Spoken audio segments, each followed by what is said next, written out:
Comment améliorer ses compétences en communication? Bien évidemment, quand vous passez dans le mode entrepreneuriat, vous devez aussi moduler votre façon de parler, votre vocabulaire bien évidemment, améliorer votre grammaire, mais aussi améliorer votre communication avec les autres. C'est aussi important avec vos clients qu'avec vos prestataires, qu'avec vos différents associés ou vos partenaires dans vos affaires. Donc il est important aussi de faire attention à cette compétence-là pour pouvoir être plus compréhensible, être mieux compris, mieux entendu aussi. Donc il est important d'améliorer vos compétences en communication. Alors il y a une chose importante dont on se rend pas vraiment compte, c'est qu'on a souvent tendance à utiliser des mots qui sont complètement inutiles. Alors je parle toujours d'art et de manière de s'exprimer, mais c'est aussi l'utilisation de certains mots qu'on peut complètement bannir de son vocabulaire, de façon à avoir une communication efficace pour aller droit au but et enlever tout ce qui est inutile et qui ne sert à rien.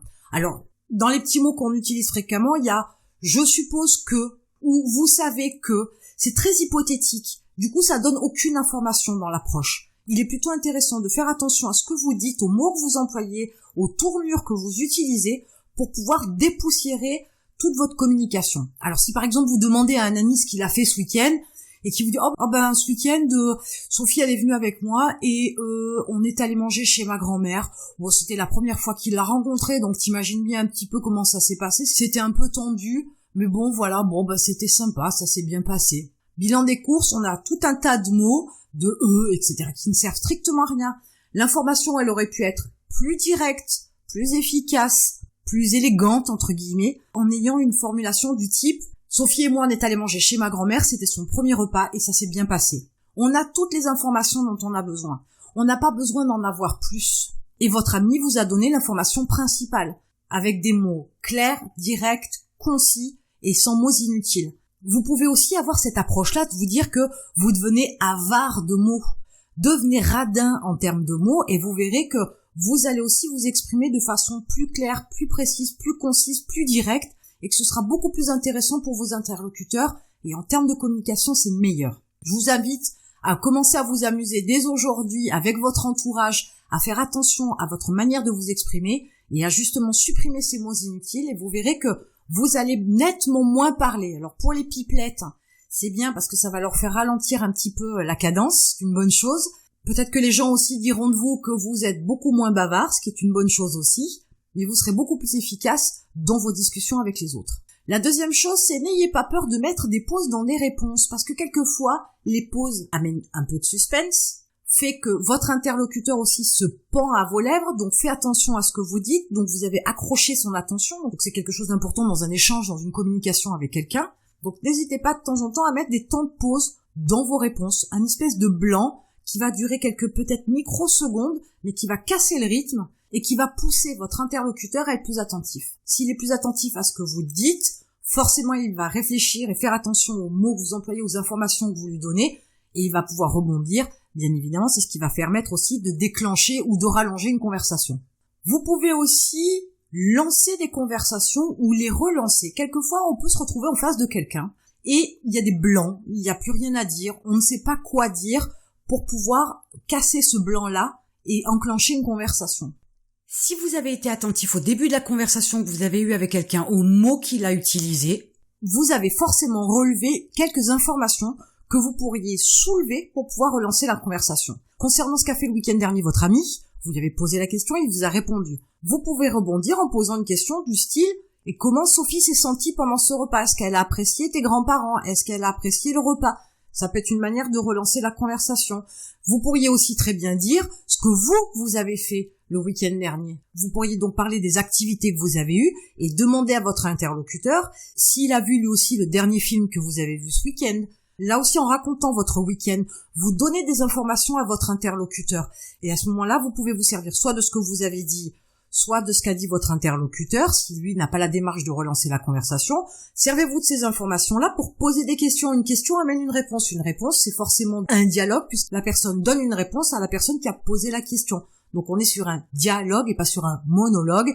Et dans ce cas-là, il y a un échange qui se fait et la conversation peut repartir. Il y a tout un tas de possibilités, mais une fois de plus, il faut rester à l'écoute de la personne qui est en face de vous pour pouvoir se servir d'une opportunité, d'une information qu'elle a donnée pour pouvoir lancer ou relancer une conversation. Une autre approche, une petite astuce consiste aussi à utiliser les suppositions. Si vous avez du mal, par exemple, à poser des questions à une personne en face de vous, parce que vous voulez pas passer pour un curieux, ou vous n'avez pas vraiment cette démarche-là de savoir, ça c'est des choses qui se développent, vous pouvez utiliser par exemple les suppositions. Comme les gens aiment en général donner leur avis, dès l'instant où vous allez émettre une supposition, la personne va quelque part se sentir obligée de répondre.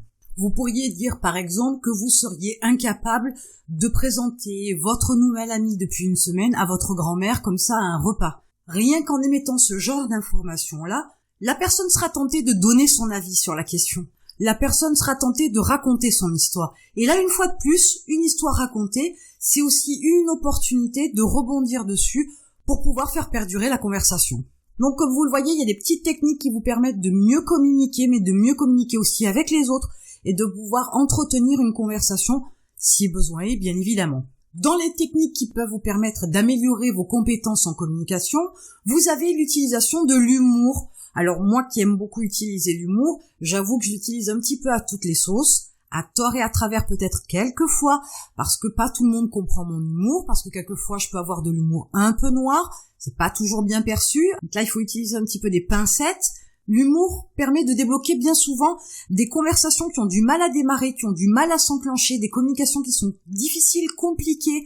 On sent qu'il y a un démarrage qui est délicat, qui ne se fait pas naturellement. Et l'humour peut casser tous les murs et ouvrir les portes de la communication. Donc c'est important d'utiliser l'humour. Alors l'humour, ça s'apprend. Certains en sont dotés naturellement, d'autres pas du tout. Il y en a qui sont très doués pour ça, d'autres pas du tout.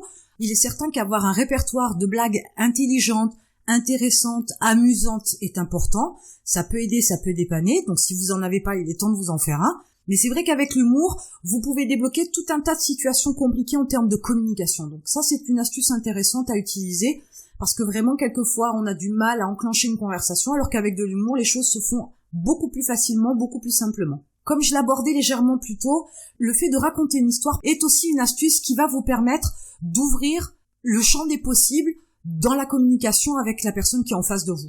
Parce que comme vous racontez votre histoire, comme je vous le disais, les personnes aiment donner leur avis. Les personnes aiment parler d'elles.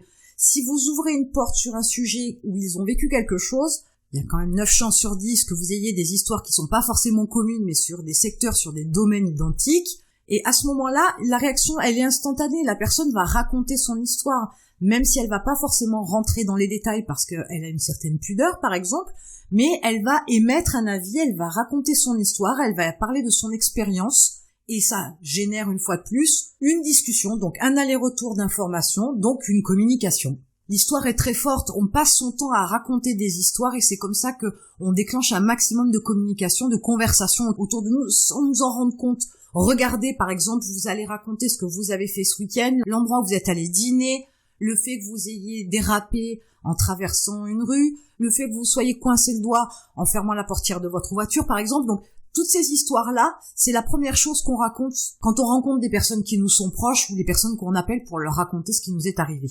On le fait déjà très instinctivement. Mais vous pouvez raconter une histoire quand vous êtes en communication avec quelqu'un et que vous voyez que ça a un peu du mal à se déclencher, que la conversation elle est un peu longue à s'enclencher. À ce moment-là, racontez une histoire, racontez ce qui vous est arrivé, partagez une expérience, partagez une histoire, une partie de votre vie qui peut vous permettre à ce moment-là de déclencher la conversation. Et enfin, la 7e astuce, vous pouvez attaquer directement une conversation sur un sujet qui est profond. On va parler des choses de la vie, par exemple, mais ça peut être aussi une histoire malheureuse que vous êtes en train de vivre, ça peut être un deuil, des questions que vous vous posez sur la vie, où ça vous mène et d'où ça vient, peu importe. Mais vous pouvez aussi parler de sujets très profonds qui méritent de la réflexion. Il y a certaines personnes qui sont très attirées par ce genre de conversation-là et qui limite ne font que ça, discuter sur des sujets très profonds. Le reste ne les intéresse pas trop. Donc essayez aussi cette approche-là, ça peut vous permettre de déclencher une conversation là où vous pensiez que c'était bloqué, où vous n'aviez rien à vous dire. Vous pourriez trouver un partenaire de discussion qui pourrait être fort intéressant. Donc voilà pour ces 7 astuces qui vont vous permettre de vous améliorer dans vos compétences en communication. Et en attendant, je vous retrouve de l'autre côté.